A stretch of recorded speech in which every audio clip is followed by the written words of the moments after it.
سبحان اللہ بہت کم ماشاءاللہ۔ یہ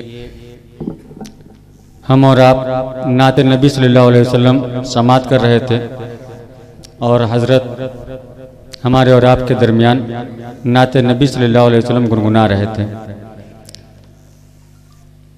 اور نعت کی وہ فضیلت و برکت ہے کہ اگر محبت کے ساتھ ایک مصرع کوئی پڑھ دے، اللہ اپنے نبی کی نعت کے صدقے میں اس کی بخشش فرما دیتا ہے، اور محبت کے ساتھ اگر کوئی سماعت کر لے اور ایک مرتبہ سبحان اللہ اپنے دل سے مچل کر کے کہہ دے تو اللہ اس سبحان اللہ کی برکت سے، اس کی بدولت، اس کے صلے میں اس کی بخشش فرما دے گا، اس کے سارے گناہوں کو معاف کر دیتا ہے۔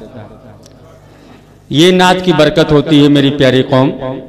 اور دوسری بات، یہ تو غوث اعظم کی محفل ہے، یہ تو محبوب سبحانی کی محفل ہے، یہ تو عبد القادر جیلانی کی محفل ہے، یہ غوث سمنانی کی محفل ہے، اور اس محفل پاک میں بیٹھنے والا بندہ اتنا خوش نصیب ہوتا ہے کہ سیدنا سرکار غوث اعظم فرماتے ہیں کہ ان کے مریدین بھی فرماتے ہیں کہ میرا چاہنے والا اس وقت تک وہ مجھ سے محبت نہیں کر سکتا جب تک کہ میں اس سے محبت نہ کروں،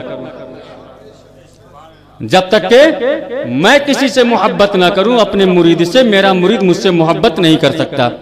تو غوث کی محفل میں وہی بیٹھ سکتا ہے جس سے غوث محبت کریں گے۔ اور اس محفل پاک کا حال یہ ہے کہ سیدنا سرکار غوث اعظم اپنے مریدوں کو سے اتنی محبت کرتے ہیں، اتنی محبت کرتے ہیں کہ 1,03,000 چور ناکارے لوگوں کو انہوں نے اپنا مرید بنایا۔ 1,03,000 قریب چور ناکارے جو بالکل بیکار تھے، ایسے لوگوں کو سیدنا سرکار غوث اعظم نے اپنا مرید بنایا۔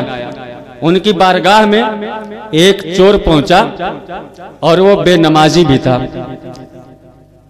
یہ میں واقعہ نہیں بیان کر رہا، آپ کے ذہن میں یہ بات بتا دینا چاہتا ہوں میری پیاری قوم کہ یہ سیدنا سرکار غوث اعظم کی محفل ہے، اور اس محفل پاک میں جو شرکت کرے گا، جو بیٹھے ہوئے ہیں، ان کی فضیلت، ان کا مرتبہ کیا ہے سیدنا سرکار غوث اعظم کا۔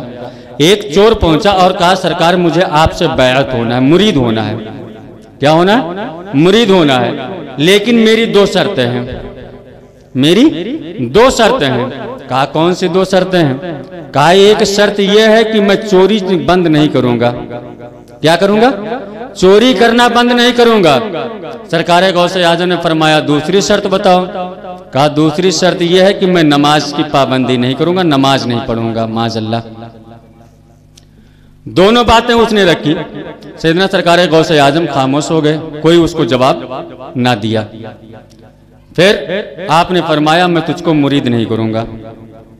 آپ نے فرمایا میں تجھ کو مرید نہیں کروں گا، چونکہ نماز فرض ہے اور چوری حرام ہے، اور دونوں چیزیں تو ایسی شرط رکھ رہا ہے جس سے جو مطلب ساری چیزیں ختم ہیں، اور ہم تجھے مرید کریں تو کیسے کریں؟ سیدنا سرکار غوث اعظم خاموش رہے، جواب دیا وہ نہیں ہٹا۔ چور بھی بہت اڈگ تھا، مضبوط تھا۔ وہ کہا آپ نے 1,03,000 کم و بیش لوگوں کو آپ نے اپنے دستے اقتدار پر بیعت کر لیا ہے، اور وہ لوگوں کو آپ نے بیعت دی، اپنے مریدین میں شامل کیا۔ یا غوث اعظم جیلانی، آپ کی والدہ محترمہ کی قسم ہے کہ آپ مجھے اپنے دروازے سے واپس نہ کریں، بلکہ آپ مجھے اپنے بیعت میں شامل کر لیں۔ سیدنا سرکار غوث اعظم رضی اللہ تعالیٰ عنہ کو اپنے ولایت میں آئے اور انہوں نے فرمایا کہ اے ٹھیک ہے، تیری 2 شرطیں ہیں، میری 1 شرط ہے۔ تیری 2 شرطیں ہیں، میں مانتا ہوں، لیکن میری 1 شرط ہے، وہ تجھے ماننی ہوگی۔ اس چور نے کہا حضور بتائیں تو کون سی شرط ہے؟ کہا شرط یہ ہے کہ جب اذان کا وقت ہوگا تو تجھے اذان دینا ہوگا۔ اذان کا وقت ہوگا، تجھے اذان دینا ہوگا، تو اذان دیتے رہنا۔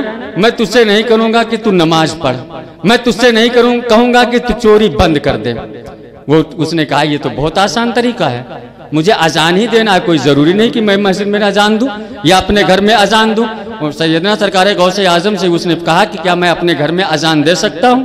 اس نے سید سرکار غوث اعظم نے فرمایا کہ اے چور، تو جہاں وقت آ جائے، نماز اذان کا وقت جہاں پر بھی آ جائے وہیں پر تو کھڑا ہو کر کے اذان دے دے، چاہے جہاں پر رہے، جس کام میں بھی تو رہے اس کام میں مبتلا رہے، لیکن جب اذان کا وقت ہو جائے تو کھڑا ہو جانا اور اذان پڑھ دینا۔